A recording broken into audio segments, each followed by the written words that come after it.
Ով է իրականում պատերազմ բերում Հայաստանի համար։ Ընկերներ, իրավիճակը շատ ավելի լուրջ է, քան Նիկոլ Փաշինյանը փորձում է ձեզ ներկայացնել։ Եվ երբ որ ասվում է այն մասին, որ իրական եռագլուխ պատերազմի ներկայացուցիչներն են Նիկոլ Փաշինյանը, Իլհամ Ալիևը, Ռեջեփ Տայիպ Էրդողանը,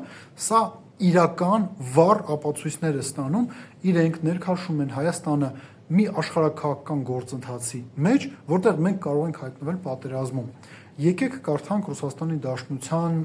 փոխվարչապետ Ալեքսեյ Օվերչուկի խոսքը,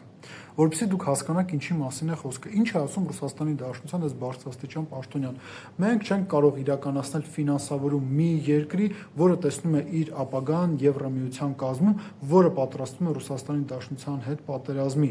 Ինչու մենք պետք է իրականացնենք նման գործողություններ։ Խոսքը ֆինանսավորման մասին է։ Մենք ինչը պետք է գումար տանք մի երկրին, որը հնարավոր է մեր դեմ պատերազմի, սա Ռուսաստանի Դաշնության փոխվարչապետ Ալեքսեյ Օվերչուկի խոսքն է։ Հասկանում եք ինչի մասին է խոսքը։ Այն ընտրությունը, որը մենք կատարում ենք, ինքը մեղմ ասած լոկ տնտեսական ընտրություն չէ։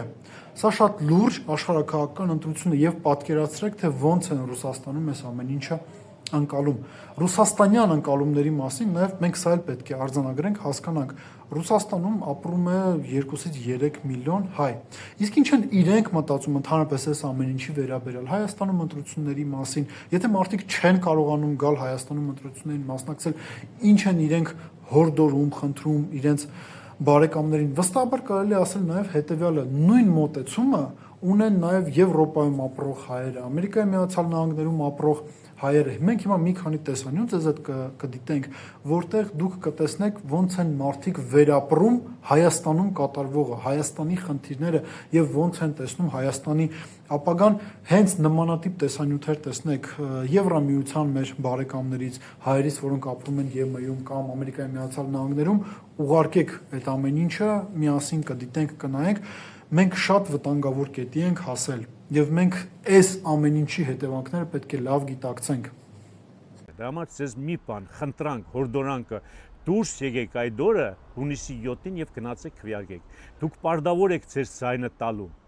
Ոչ միայն ձեզ համար, այլ նաեւ ձեր երեխաների, ձեր ապագայի։ Ես կոչ եմ անում իմ բարեկամներին, հարազատներին, որ գնան եւ ճիշտ ընտրություն կատարեն, որովհետեւ մեր Հայաստանը ապրի ու շատ լավ ապագա ունենա։ Բնակչության ակտիվ մասնակցության միջոցով կարելի է կառավարությունը փոխել։